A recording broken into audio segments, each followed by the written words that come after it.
And that means that if it is proved that the moon is a plasma, then all... The 1950s, a world on edge. The United States and the Soviet Union, locked in a Cold War standoff, eyed each other suspiciously across a divided globe. It was a time of fear, paranoia, and the constant threat of nuclear annihilation. Both superpowers raced to build bigger, more destructive weapons, but there was another, more hopeful race taking shape: the race to space. Space exploration in those early days was about more than just scientific discovery. It was a very public display of technological prowess, a way for each nation to demonstrate its superiority to the other. Every successful launch, every new milestone was a propaganda victory, a way to boost morale at home and intimidate the enemy abroad. The stakes were incredibly high. Whoever conquered space, it was believed, would control the future. Little did either side know that this competition, born of fear and mistrust, would eventually pave the way for unprecedented international cooperation and the peaceful exploration of the cosmos. On October 4th, 1957, the world held its breath from the barren steppes of Kazakhstan. A Soviet R-7 rocket roared into the sky carrying a small, shiny sphere, Sputnik 1, the world's first artificial satellite. It was a moment that would forever alter the course of human history. Sputnik, which means fellow traveler in Russian, was a relatively simple device, a metal sphere just 23 inches in diameter with 4 radio antennas. But its impact was anything but small as it circled the Earth, emitting its now iconic beep, beep, beep signal. Sputnik sent shockwaves through the American psyche. The Soviet Union had beaten the United States into space. It was a stunning technological achievement that triggered widespread panic and self-doubt across America. The space race was on, and the U.S. was already behind. In response to Sputnik, the U.S. scrambled to get its own satellite into orbit. Project Vanguard was chosen to restore national pride. Vanguard was designed to be a scientific mission, a showcase of American ingenuity. Its rocket was sleek and sophisticated, a far cry from the brute force approach of the Soviet R-7. But the launch on December 6, 1957, was a disaster. The Vanguard rocket, carrying a tiny satellite no bigger than a grapefruit, rose only a few feet off the launch pad before collapsing in a fiery explosion. Millions watched on live television as the hopes and dreams of the nation went up in smoke. The press had a field day, dubbing the failed rocket Flopnik and Kaputnik. Vanguard's failure was a national humiliation that exposed the flaws in America's space program and underscored the technological superiority of the Soviet Union. The U.S. was desperate to regain the upper hand, to prove to the world that it too could conquer the final frontier. It was in this climate of fear and uncertainty that Project A119 was born. In the wake of Sputnik and Vanguard, the U.S. Air Force, driven by a mixture of ambition and desperation, began exploring more radical ideas to assert its dominance in space. One such audacious and terrifying idea was Project A119, also known as a study of lunar research flights. This project, shrouded in secrecy, proposed something truly unthinkable: detonating a nuclear bomb on the moon. The plan called for launching a nuclear warhead toward the moon and detonating it on the lunar surface. This explosion, visible from Earth with the naked eye, would be a terrifying display of American might, a clear signal to the Soviets that the U.S. was not to be trifled with. It was a plan born of Cold War paranoia, a time when the line between scientific exploration and military posturing became dangerously blurred. Flexing muscles on the moon. The goals of A119. The motivations behind Project A119 were complex and multifaceted. On the surface, it was about scientific research. Proponents argued that detonating a nuclear device on the moon would provide valuable data about the lunar surface and its composition, as well as information about the effects of nuclear explosions in space. However, the scientific objectives were arguably secondary to the project's true purpose: a display of power.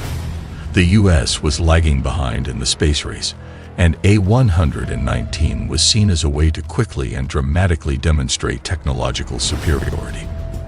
The psychological impact of a nuclear explosion on the moon, visible to the entire world, was deemed just as important as any scientific data it might yield. It was a way to intimidate the Soviets, bolster American morale, and reclaim the narrative of technological dominance. However, beneath the surface of scientific curiosity and Cold War posturing lay a more sobering reality. The project was a dangerous gamble, one that could have had catastrophic consequences for the future of space exploration and humanity's relationship with the cosmos. A scientific gamble, the risks and rewards of atomic astronomy. Project A119 had proponents within the scientific community. They argued that a nuclear detonation on the moon could offer insights into the lunar environment by analyzing light, seismic waves, and radioactive fallout. Scientists hoped to learn about lunar surface composition and the presence of water ice. There was also interest in studying the nuclear explosion in space's vacuum, far from Earth's atmospheric effects. However, the risks were substantial. A nuclear explosion could contaminate the lunar surface, jeopardizing future missions and research. Ethical concerns. The moon belongs to everyone. Beyond scientific and political calculations, Project A119 raised profound ethical questions. The idea of detonating a nuclear weapon on the moon, a celestial body held sacred by many cultures, was deeply unsettling to many. It raised concerns about the militarization of space and the potential for an escalating arms race beyond Earth. After all, the moon does not belong to any one nation. It is a shared celestial heritage, a symbol of humanity's dreams and aspirations. To use it as a testing ground for nuclear weapons, many argued, would be a tragic misstep, a betrayal of our shared responsibility to protect and preserve the cosmos for future generations. Brilliant minds on a moral tightrope. Reactions and ethics of A119. The team behind Project A119 was composed of some of the brightest minds of the era, including physicist Leonard Reifel, who led the research team at the Armor Research Foundation. Well, it is by now rather more than a theory. 10 or 11 years ago, I stated to various scientists that the moon is not a piece of rock. Another prominent figure involved was a young Carl Sagan, then a rising star in the scientific community, tasked with modeling the expansion of a dust cloud from the lunar explosion. My work contributed to the project's feasibility study. Later in life, I became a staunch advocate for peace and planetary protection, expressing my opposition to the militarization of space.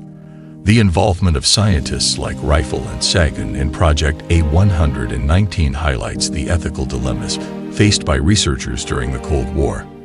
The pressure to contribute to national security often conflicted with their personal beliefs and the broader ethical implications of their work. A project shelved.